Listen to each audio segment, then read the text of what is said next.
मित्रों, आप सभी को गणेश चतुर्थी की हार्दिक शुभकामनाएं।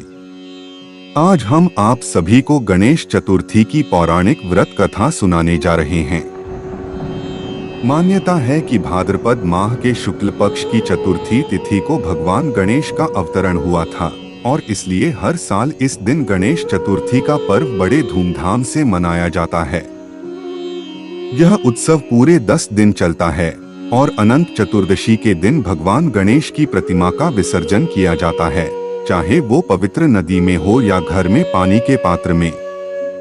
मित्रों, इस कथा के माध्यम से आपको यह जानने को मिलेगा कि कैसे भगवान गणपति अपने भक्तों की रक्षा करते हैं और उन पर कभी कोई संकट नहीं आने देते।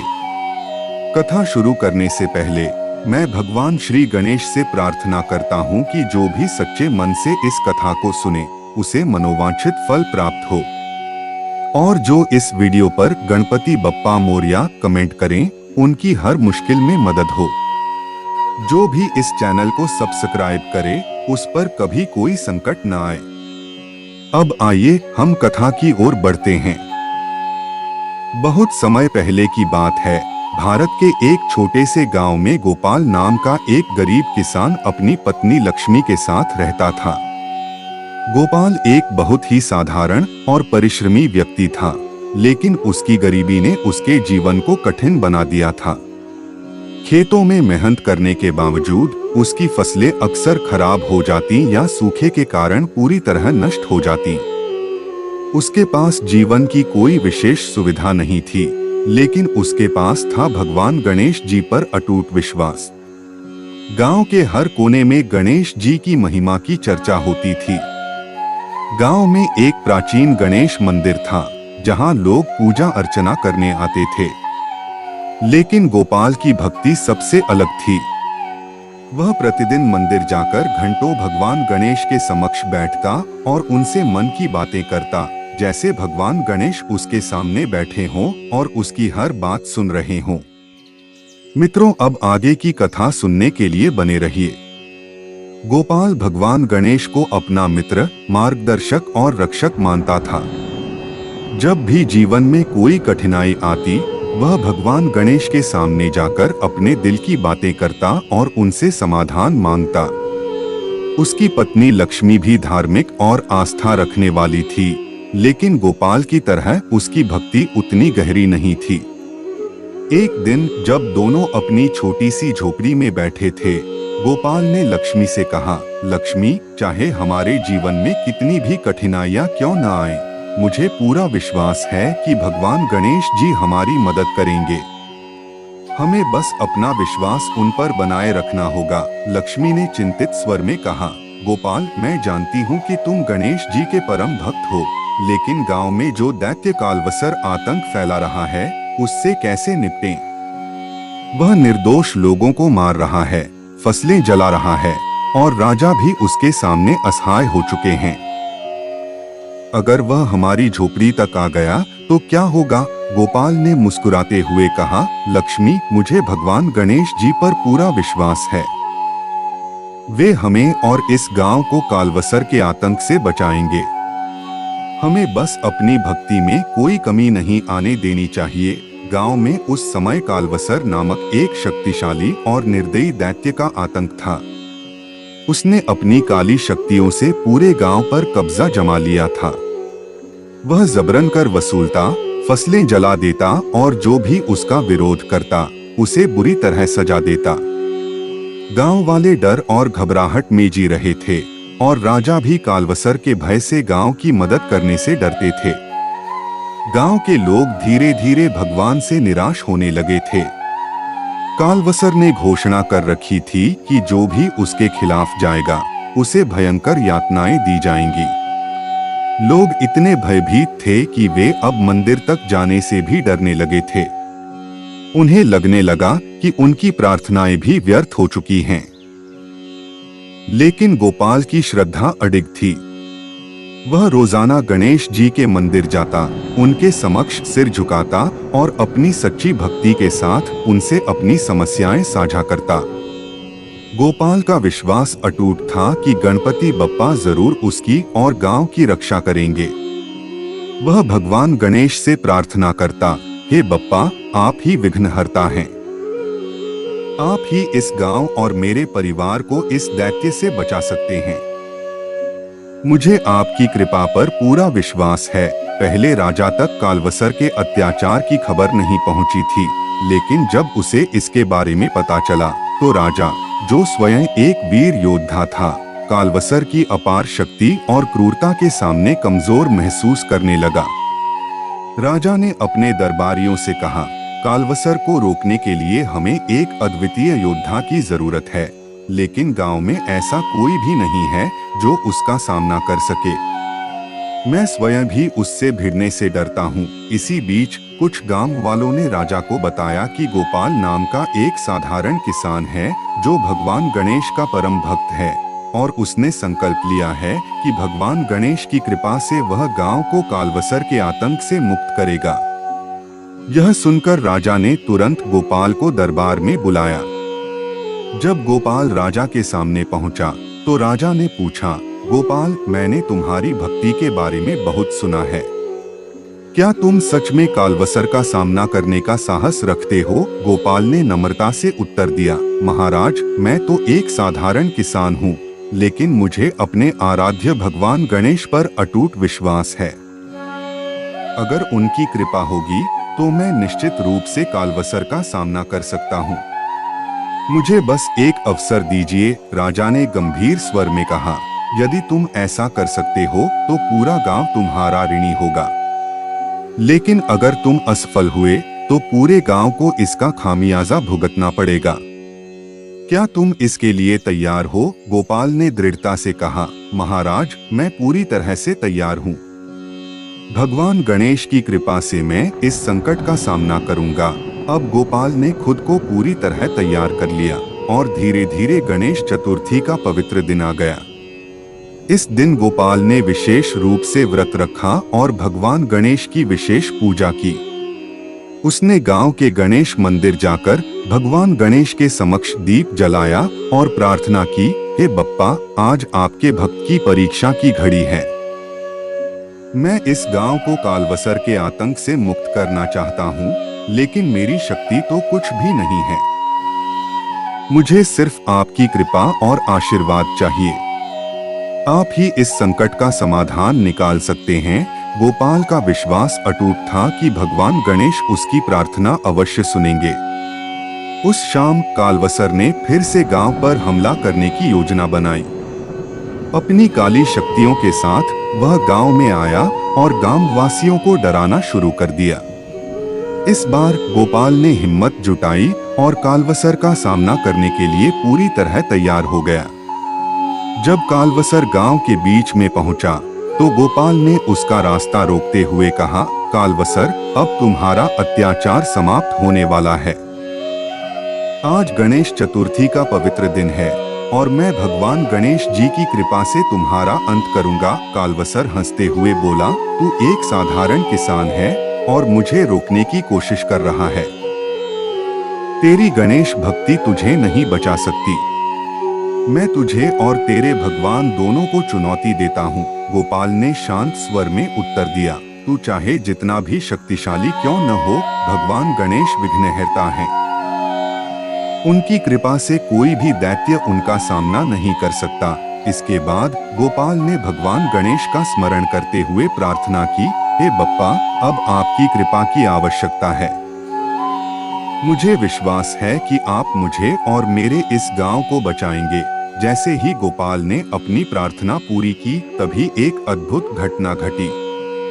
आकाश में चमकदार प्रकाश फैल गया और भगवान गणेश अपने दिव्य रूप में प्रकट हुए। उनका स्वरूप अत्यंत दिव्य और तेजस्वी था। उनके 4 हाथों में विभिन्न अस्त्र शस्त्र थे और उनके चेहरे पर करुणा और साहस का अद्भुत मिश्रण था। भगवान गणेश ने मुस्कुराते हुए कहा, गोपाल, तुम्हारी सच्ची भक्ति और आस्था से मैं प्रसन्न हूँ। तुमने मुझ पर जो विश्वास किया है वह अतुलनीय है।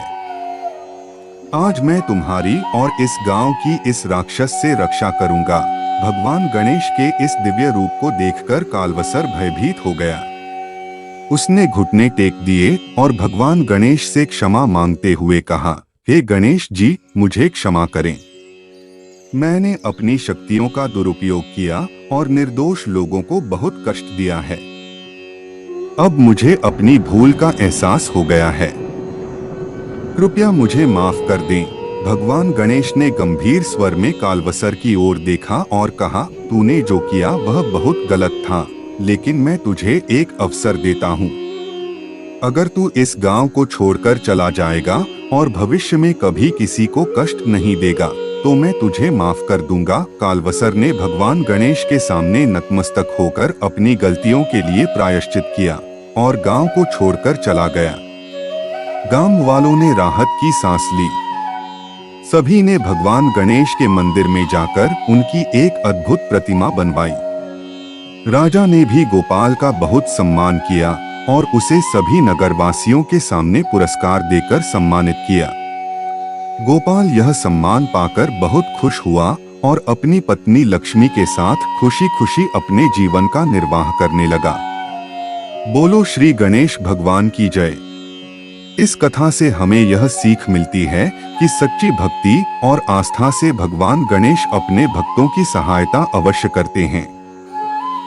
चाहे जीवन में कितनी भी कठिनाइयां क्यों न आएं, अगर हमारी श्रद्धा अडिग है तो भगवान हमें हर विपत्ति से बचाते हैं और जीवन में सुख समृद्धि प्रदान करते हैं। मित्रों, अब मैं आप सभी को एक और गणेश चतुर्थी की व्रत कथा सुनाने जा रहा हूँ।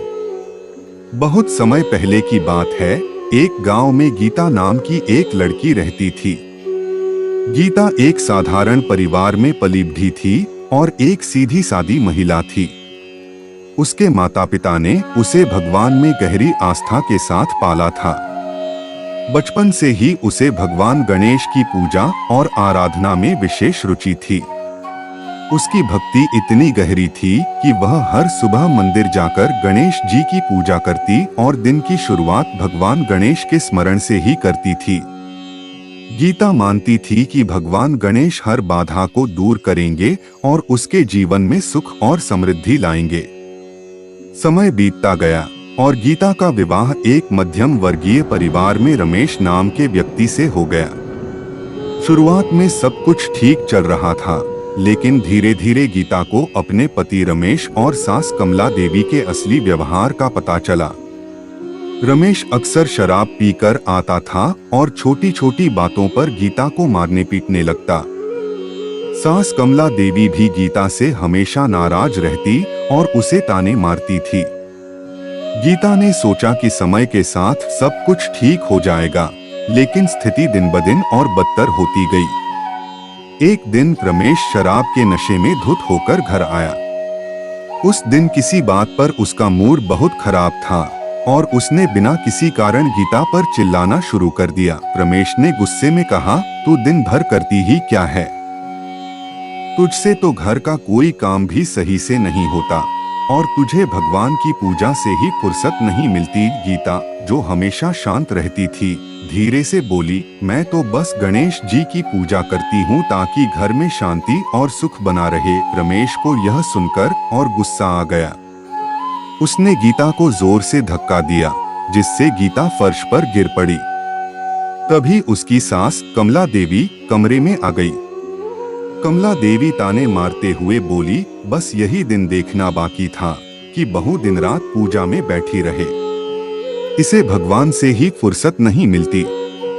यह औरत कभी इस घर के लिए कुछ नहीं करेगी। गीता ने अपने आंसू पोंछते हुए कहा, मां जी, मैं तो बस यही चाहती हूँ कि इस घर में सुख और शांति बनी रहे।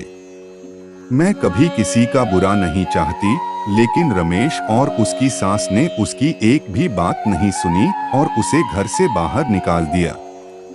गीता के पास अब ना घर था और ना कोई सहारा। वह अकेली थी, लेकिन उसकी आस्था भगवान गणेश में अडिग रही। उसने अपनी जिंदगी की कठिनाइयों का सामना भगवान गणेश की भक्ति से किया। अब वह पास के मंदिर में रहने लगी और दिन रात भगवान गणेश का नाम जपती रहती थी। गीता की भक्ति इतनी सच्ची थी कि धीरे धीरे उसकी किस्मत बदलने लगी। एक दिन एक अमीर व्यापारी मुरलीधर मंदिर में पूजा करने आया। उसने गीता को मंदिर की देखभाल करते हुए देखा और उसकी सच्ची भक्ति से बहुत प्रभावित हुआ। मुरलीधर ने गीता से पूछा, बहन, तुम यहाँ मंदिर में क्या करती हो? तुम कौन हो? गीता ने अपनी पूरी कहानी मुरलीधर को बताई। उसकी भक्ति और कठिनाइयों को सुनकर मुरलीधर ने उसे अपने व्यापार में एक नौकरी की पेशकश की। मुरलीधर ने दयालुता से कहा, तुम्हारी भक्ति और निष्ठा देखकर मैं तुम्हें एक मौका देना चाहता हूँ। अगर तुम मेरे साथ काम करना चाहो तो तुम्हारा जीवन बदल सकता है। गीता ने भगवान गणेश का धन्यवाद किया और मुरलीधर की पेशकश स्वीकार कर ली। वह अब मुरलीधर के व्यापार में काम करने लगी और अपनी मेहनत और भक्ति से व्यापार में इतनी तरक्की की कि खुद भी एक सफल व्यापारी बन गई। कुछ सालों में गीता एक सफल और धनवान महिला बन चुकी थी। अब गीता सिर्फ एक सामान्य औरत नहीं रही, बल्कि एक सम्मानित और धनी व्यवसायी बन चुकी थी। उसके पास वह सब कुछ था जिसकी उसने कभी कल्पना भी नहीं की थी। भगवान गणेश की कृपा से उसका जीवन पूरी तरह से बदल चुका था। उधर रमेश और कमला देवी का जीवन बुरे हाल में चल रहा था। रमेश का व्यापार पूरी तरह से ठप हो चुका था और उसकी शराब की लत ने उसकी सेहत भी बिगाड़ दी थी। कमला देवी अपनी कड़वाहट में अकेली रह गई थी। दोनों को अब गीता की बहुत याद आती थी, लेकिन शर्म के कारण वे उससे माफी मांगने की हिम्मत नहीं जुटा पा रहे थे। एक दिन रमेश को पता चला कि गीता अब शहर की सबसे बड़ी और सफल व्यवसायी बन चुकी है। तब उसने तय किया कि वह गीता से मिलेगा और माफी मांगेगा। वह अपनी मां कमला देवी के साथ गीता के पास जा पहुंचा। जब वे गीता से मिले तो गीता उन्हें देखकर चौंक गई। उसकी आंखों में अब कोई नाराजगी नहीं थी। रमेश रोते हुए कहने लगा, गीता, मुझे माफ कर दो। मैंने तुम्हारे साथ बहुत अन्याय किया है। मैं तुम्हारा प्यार और सम्मान कभी समझ नहीं पाया। अब मुझे अपने आप से घृणा हो रही है। कमला देवी भी गिड़गिड़ाते हुए बोली, बेटी, मैं भी तुझसे माफी मांगती हूँ। मैंने तुझ पर बिना वजह अत्याचार किए हैं। मुझे समझ नहीं आया कि तू कितनी भली और नेक दिल थी। अब भगवान ने तुझ पर कृपा की है, हमें भी माफ कर दे। गीता ने उनकी बातें सुनी और कुछ देर शांत रही। फिर उसने कहा, मां जी, मैंने हमेशा भगवान गणेश पर विश्वास किया है और उन्होंने मेरी हर कठिनाई को दूर किया है। आज आप दोनों मेरे सामने माफी मांगने आए हैं और मैं आपको माफ करती हूँ। लेकिन अब मेरा जीवन बदल गया है और मैं स्वतंत्र और आत्मनिर्भर हूँ। रमेश और कमला देवी को गीता की यह बात सुनकर सुकून मिला, लेकिन उन्होंने गीता के जीवन में फिर से वापस आने की कोई उम्मीद नहीं की। गीता ने अपने जीवन में न केवल आर्थिक रूप से सफलता पाई, बल्कि मानसिक और आत्मिक शांति भी प्राप्त की। भगवान गणेश की कृपा से उसने अपने जीवन में हर दुख का सामना किया और हर चुनौती पर विजय प्राप्त की। इस कहानी ने यह सिखाया कि सच्ची भक्ति, निष्ठा और मेहनत से हर बाधा को पार किया जा सकता है। रमेश और कमला देवी को अपनी गलतियों का एहसास हुआ और उन्होंने गीता के साथ किए गए अन्याय पर गहरा पछतावा किया। हालांकि रमेश ने अपनी जिंदगी में सुधार लाने की कोशिश की, लेकिन वह कभी भी उस सम्मान और प्यार का हकदार नहीं बन पाया जो गीता ने उसे कभी दिया था। गीता की यह कहानी संदेश देती है कि भगवान में आस्था रखने से जीवन की सभी कठिनाइयों का समाधान निकलता है। चाहे कठिनाइयां कितनी भी बड़ी क्यों न हो, सच्ची भक्ति और समर्पण से ईश्वर की कृपा अवश्य मिलती है। गीता की सच्ची भक्ति और आस्था ने न केवल उसके जीवन को संवार दिया, बल्कि उसे दूसरों को माफ करने की शक्ति भी दी। कहानी का सार यही है कि जीवन में चाहे कितनी भी बाधाएं आएं, सच्ची भक्ति, धैर्य और मेहनत से उन पर विजय पाई जा सकती है। गीता ने भगवान गणेश पर अटूट विश्वास रखा और भगवान ने उसकी सभी समस्याओं को दूर किया। यह कहानी हमें यह सिखाती है कि जीवन में कभी हार नहीं माननी चाहिए और हर परिस्थिति में धैर्य और आस्था बनाए रखनी चाहिए। मित्रों, यही थी आज की भगवान गणेश की कथा। इस पूरी कथा को देखने के लिए आप सभी का दिल से धन्यवाद। और एक विनम्र निवेदन है कि अगर आप हमारे चैनल पर नए हैं तो कृपया चैनल को सब्सक्राइब जरूर करें। यदि आपको लगता है कि इस वीडियो से किसी का भला हो सकता है तो इसे ज्यादा से ज्यादा लोगों के साथ शेयर करें। इस वीडियो को अंत तक देखने के